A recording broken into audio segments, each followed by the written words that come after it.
Political aspect है उसका development ऐसे हुआ कि हिंदी चीनी भाई भाई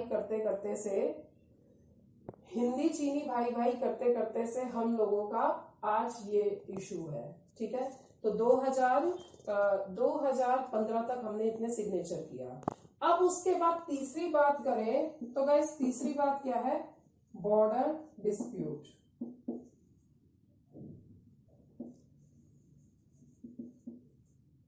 गाइस बॉर्डर डिस्प्यूट की बात की जाए तो one border dispute is Siachen, other is Arunachal Pradesh and the third one in 2017 was Doklam. अब डोकलाम क्या है भाई, ये रहा भूटान, ये रहा चाइना। डोकलाम एक तरह से जैसे ग्रेजिंग नहीं होता जहाँ पे भेड़ बकरियां चरती हैं, वैली टाइप, वो एरिया डोकलाम का है। अब चाइना कहता है डोकलाम मेरा, भूटान कहता है डोकलाम मेरा।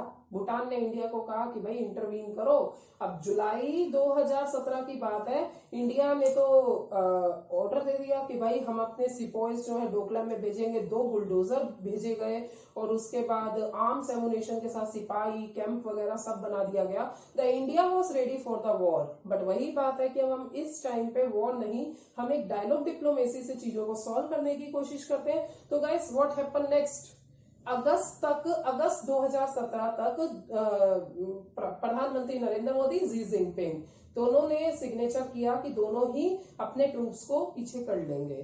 तो मतलब इस तरीके से डोकलाम का इशू डायलॉग डिप्लोमेसी के थ्रू हमने सॉल्व कर लिया। अब आते हैं सीधा 2020 पे।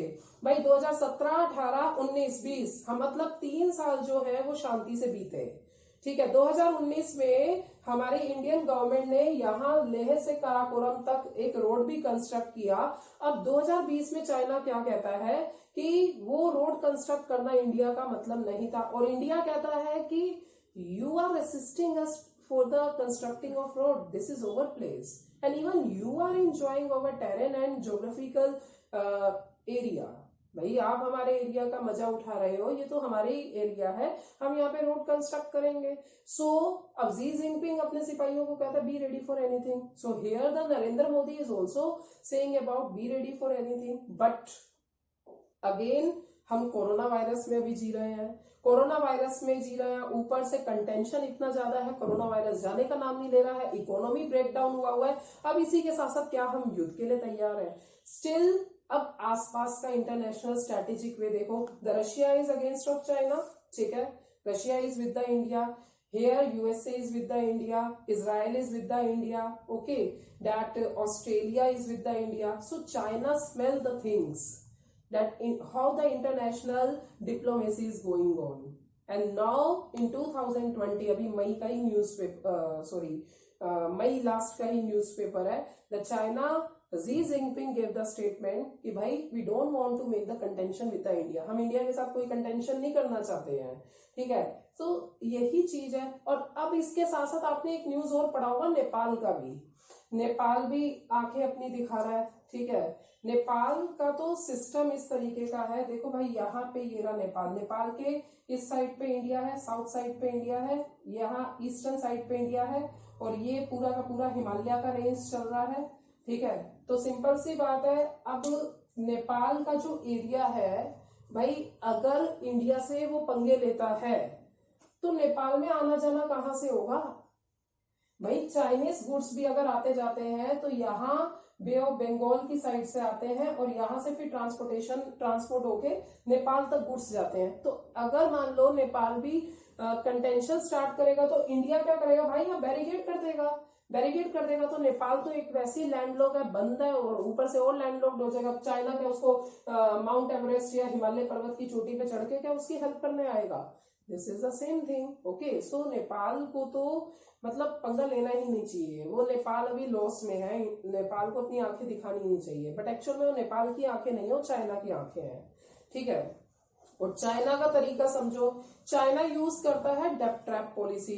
भाई तुम्हें इकोनॉमिक लॉस हो रहा है, चलो तुम्हें पैसा दे दिया, तुम पैसा नहीं चुका पाए, तुम्हारा पोर्ट मेरा। सेम नीचे यहाँ श्रीलंका में किया हुआ हाल, हरमनटोटा पोर्ट पे चाइना का चल रहा है, पाकिस्तान का ग्वादर पोर्ट। तो ये यूज क्या करता है, ये डेब्ट ट्रैप पॉलिसी यूज करता है। अब ग्वादर पोर्ट देखा जाए तो स्ट्रेटेजिक पर्पज से इंपॉर्टेंट है। ठीक है, तो ये चीजें हैं यहाँ पे। ओके, अभी हमने इकोनॉमिक एस्पेक्ट बात नहीं किया, अभी हमने बॉर्डर डिस्प्यूट बात किया है। और एक चीज और बताऊं, जो चाइना है ना, चाइना इस तरीके से ड्रैगन एशियन बनता जा रहा है, ऐसा ड्रैगन एशियन बनता जा रहा है कि इस एरिया से लेके इस एरिया वो इंट्रूशन करता रहता है, ठीक है। और इवन इंडिया ही नहीं, एशिया के अदर पार्ट ले लो, South China Sea, South China Sea में चाइना पूरा का पूरा क्लेम करता है कि South China Sea is my part. और कल को अगर ब्रिक्स वगैरह जैसी, ब्रिक्स हो गया, एससीओ हो गया, अगर वो ऐसी इंटरनेशनल ऑर्गेनाइजेशन में पार्टिसिपेट करता है तो वो साफ कह देता है you don't need to talk about this particular matter, means you should not talk about the South China Sea. If you will talk about the South China Sea, I will not take participate in this international organization, either it is SCO or it is BRICS. Okay, so this is what the how the India and China border disputes are. This is how the historical things are. This is how the cultural things are.